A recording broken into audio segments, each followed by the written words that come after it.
Ação e reação. Nono livro da coleção, A Vida no Mundo Espiritual.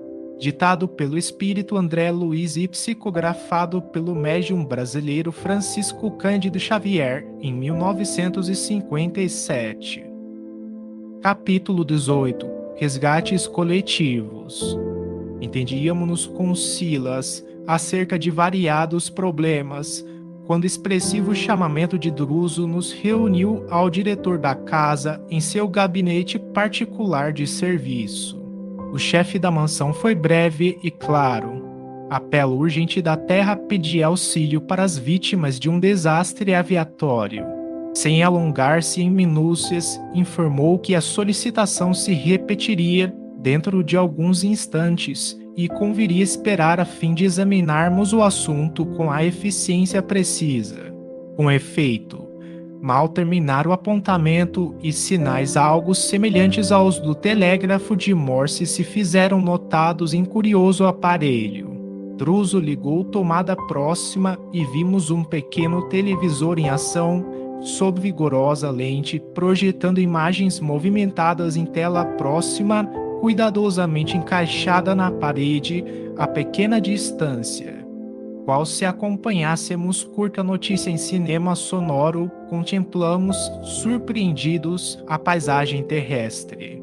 Sob a crista de serra alcantilada e selvagem, destroços de grande aeronave guardavam consigo as vítimas do acidente.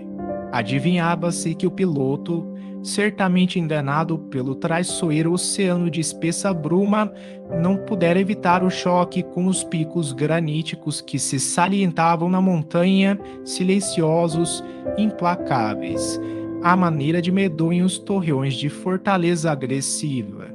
Em pleno quadro inquietante, um ancião desencarnado, de semblante nobre e digno, formulava requerimento comovedor, rogando à mansão a remessa de equipe adestrada para a remoção de 6 das 14 entidades desencarnadas no doloroso sinistro.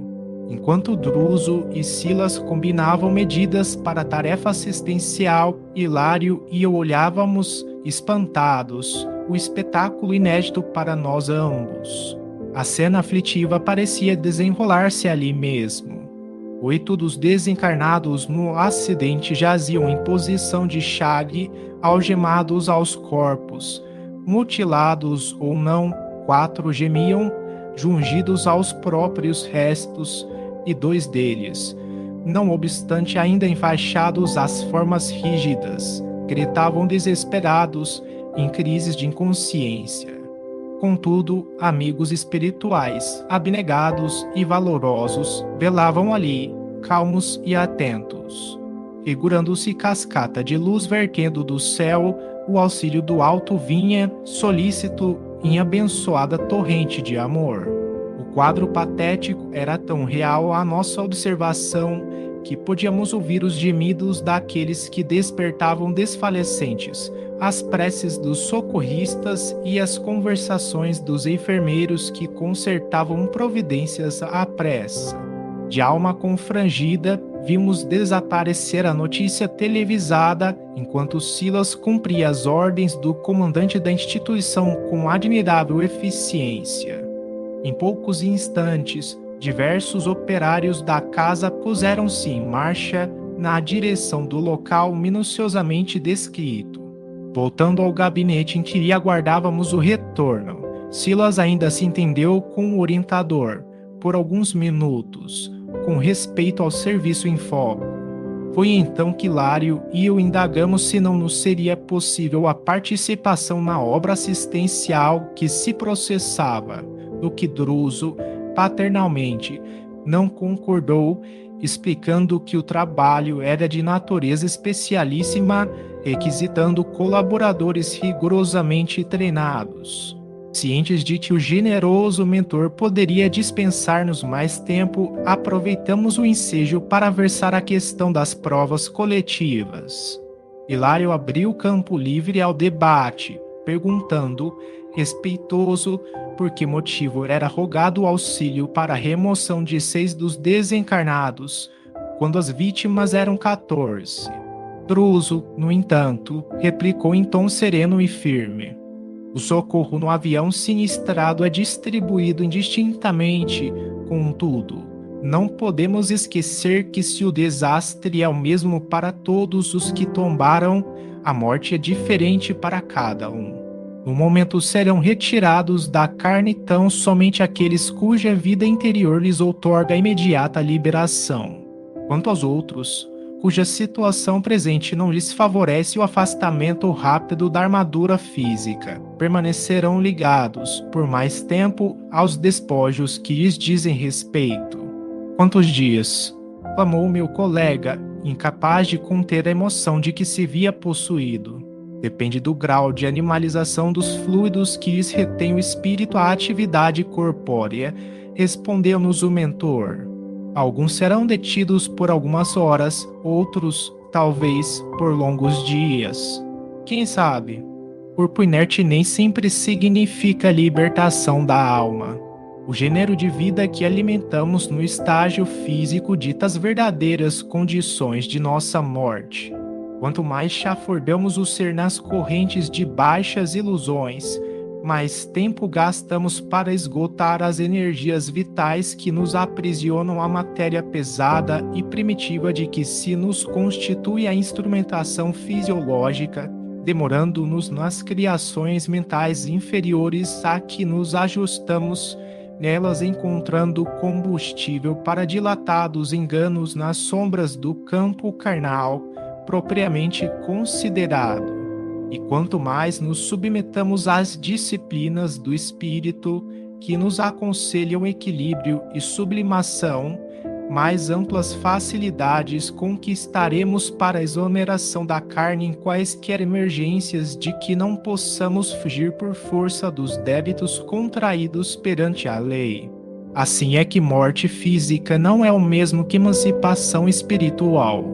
Isso, no entanto, considerei, não quer dizer que os demais companheiros acidentados estarão sem assistência, embora coagidos à temporária detenção nos próprios restos. De modo algum, ajuntou amigo generoso, ninguém vive desamparado. O amor infinito de Deus abrange o universo.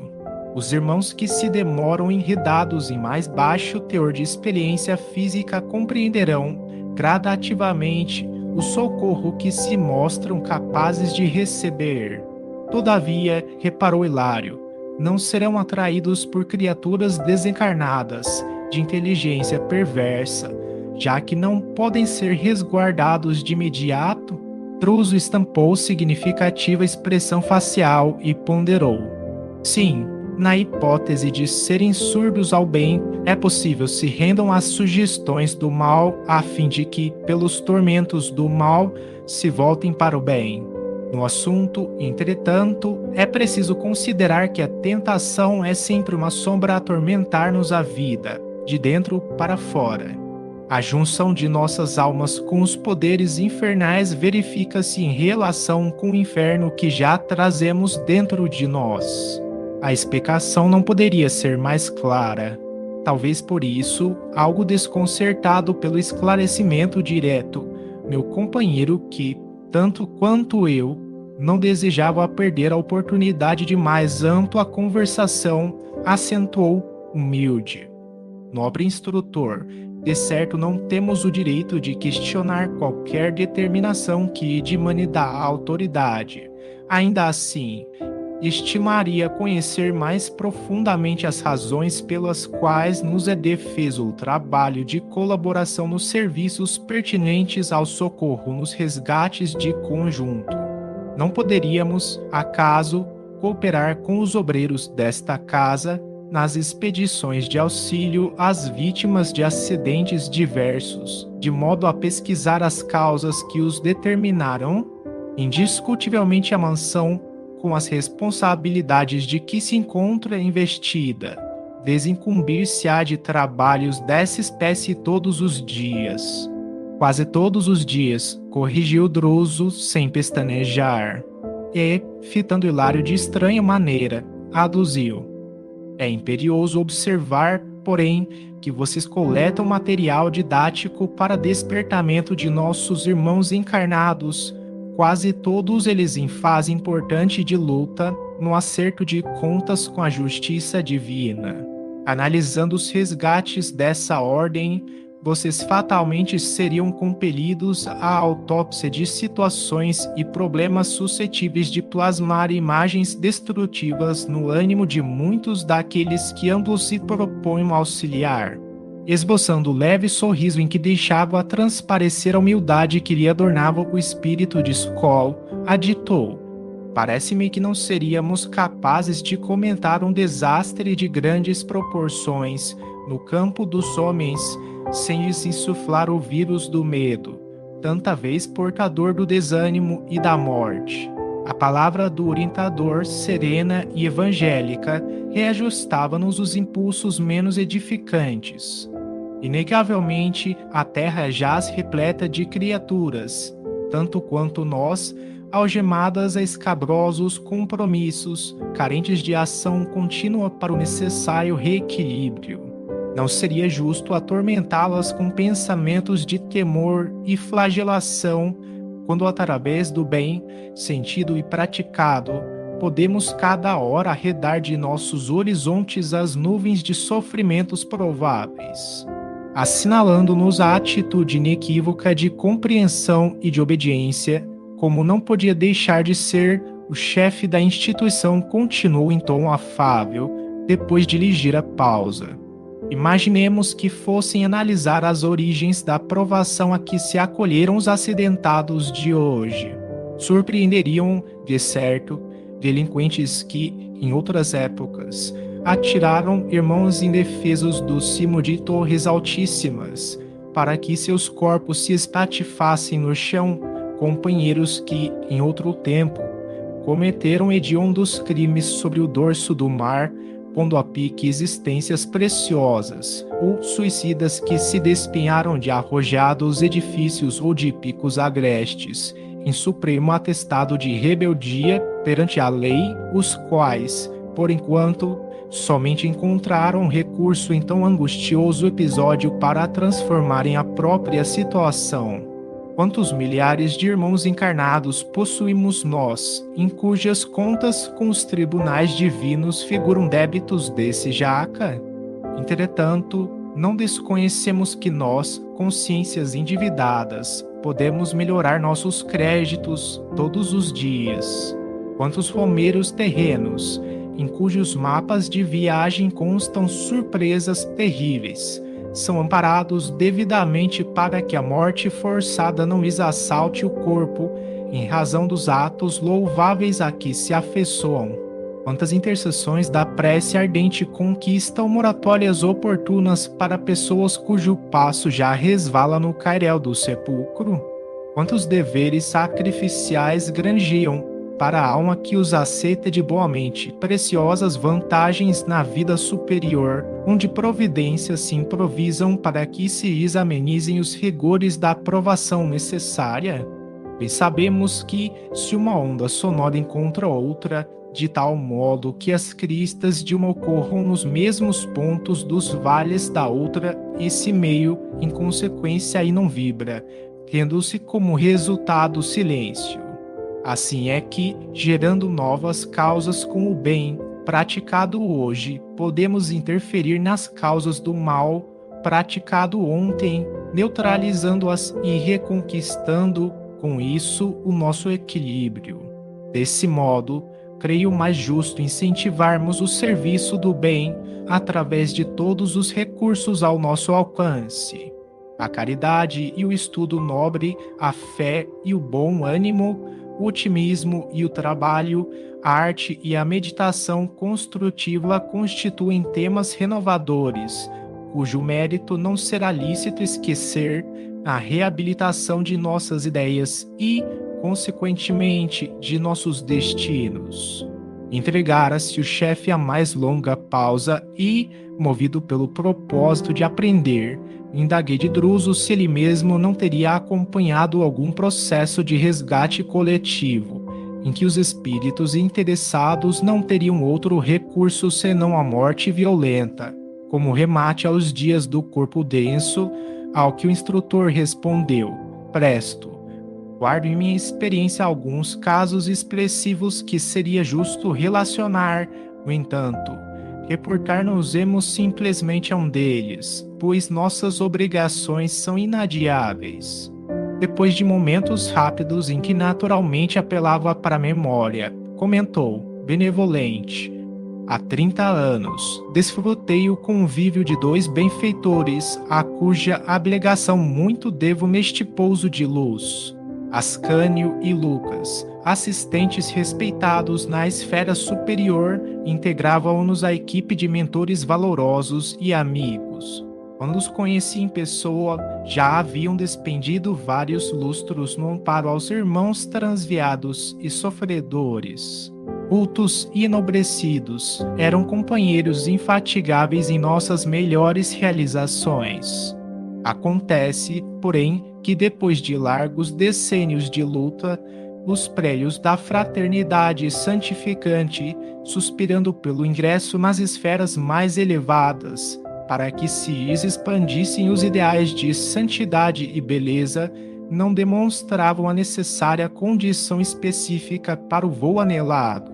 Totalmente absortos no entusiasmo de ensinar o caminho do bem aos semelhantes, não cogitavam de qualquer mergulho no pretérito, por isso que, muitas vezes, quando nos fascinamos pelo esplendor dos cimos, nem sempre nos sobra disposição para qualquer vistoria aos nevoeiros do vale.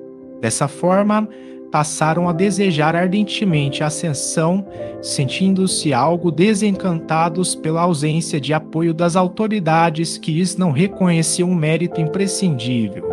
Dilatava-se o impasse quando um deles solicitou o pronunciamento da direção geral a que nos achamos submissos. O requerimento encontrou o curso normal até que, em determinada fase, ambos foram chamados a exame devido. A posição imprópria que lhes era característica foi carinhosamente analisada por técnicos do plano superior, que lhes reconduziram a memória a períodos mais recuados no tempo. Diversas fichas de observação foram extraídas do campo memônico, à maneira das radioscopias dos atuais serviços médicos no mundo e, através delas, importantes conclusões surgiram à tona. Em verdade, Ascânio e Lucas possuíam créditos extensos, adquiridos em quase 5 séculos sucessivos de aprendizado digno, somando as 5 existências últimas nos círculos da carne e as estações de serviço espiritual nas vizinhanças da arena física. No entanto, quando a gradativa auscultação lhes alcançou as atividades do século XV, algo surgiu que lhes impôs dolorosa meditação. Arrebatadas ao arquivo da memória e a doer-lhes profundamente no espírito, depois da operação magnética a que nos referimos, reapareceram nas fichas mencionadas as cenas de ominoso delito por ambos cometido em 1429, logo após a libertação de Orleans, quando formavam o exército de Joana d'Arc. Famintos de influência junto aos irmãos de armas, não hesitaram em assassinar 2 companheiros, precipitando-os do alto de uma fortaleza no território de Gatinais, sobre fossos imundos, embriagando-se nas honrarias que lhes valeram, mais tarde, torturantes remorsos além do sepulcro. Chegados a esse ponto da inquietante investigação, pela respeitabilidade de que se revestiam, foram inquiridos pelos poderes competentes se desejavam ou não prosseguir na sondagem singular, ao que responderam negativamente, preferindo liquidar a dívida antes de novas imersões nos depósitos da subconsciência. Desse modo, em vez de continuarem insistindo na elevação a níveis mais altos, suplicaram, ao revés, o retorno ao campo dos homens, no qual acabam de pagar o débito a que aludimos. Indagou Hilário, intrigado, já que podiam escolher o gênero de provação em vista dos recursos morais amealhados no mundo íntimo informou o orientador, optaram por tarefas no campo da aeronáutica, a cuja evolução ofereceram as suas vidas. Há 2 meses regressaram às nossas linhas de ação, depois de haverem sofrido a mesma queda mortal que infligiram aos companheiros de luta no século XV.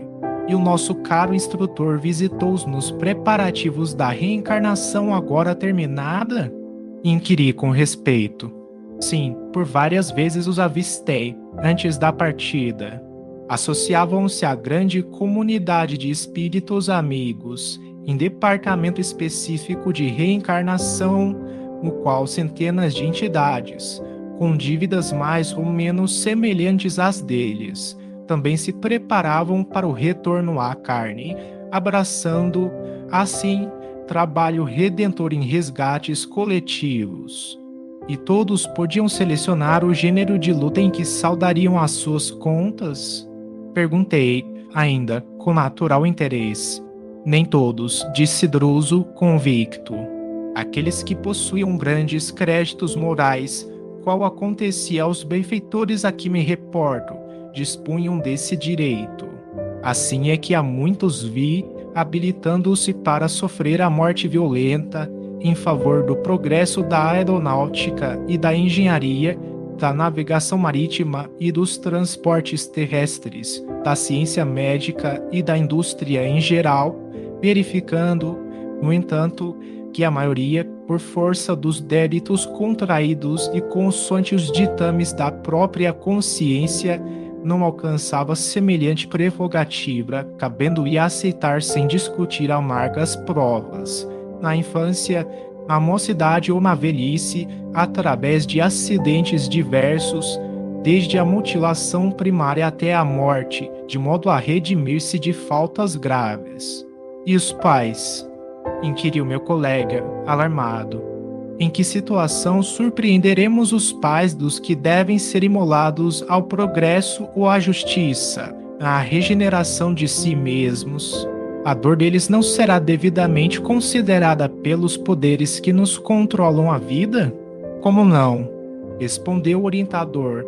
As entidades que necessitam de tais lutas expiatórias são encaminhadas aos corações que se acompliciaram com elas em delitos lamentáveis, o pretérito distante ou recente, ou ainda aos pais que faliram junto dos filhos, em outras épocas, a fim de que aprendam na saudade cruel e na angústia inominável o respeito e o devotamento, a honorabilidade e o carinho que todos devemos na terra ao Instituto da Família. A dor coletiva é o remédio que nos corrige as falhas mútuas. Estabelecera-se longa pausa. A lição como que nos impelia a rápidos mergulhos no mundo de nós mesmos. Hilário, contudo, insatisfeito como sempre, perguntou, irrequieto: instrutor amigo, imaginemos que Ascânio e Lucas, após a vitória de que nos dá notícia, continuem anelando a subida aos planos mais altos. Precisarão, para isso, de nova consulta ao passado? Caso não demonstrem a condição específica indispensável, serão novamente submetidos à justa auscultação para o exame e seleção de novos resgates que se façam precisos. Isso quer dizer que ninguém se eleva ao céu sem quitação com a terra. O interlocutor sorriu e completou: será mais lícito afirmar que ninguém se eleva a pleno céu sem plena quitação com a terra, porquanto a ascensão gradativa pode verificar-se, não obstante invariavelmente condicionada aos nossos merecimentos nas conquistas já feitas. Os princípios de relatividade são perfeitamente cabíveis no assunto. Quanto mais céu interior na alma, através da sublimação da vida, mais ampla incursão da alma nos céus exteriores, até que se realize a suprema comunhão dela com Deus, nosso Pai. Para isso, como reconhecemos, é indispensável atender à justiça, e a justiça divina está inelutavelmente ligada a nós, de vez que nenhuma felicidade ambiente será verdadeira felicidade em nós, sem a implícita aprovação de nossa consciência. O ensinamento era profundo. Cessamos a inquirição e, como o serviço urgente requeria a presença de Druso em outra parte, retiramos-nos em demanda do templo da mansão com o objetivo de orar e pensar.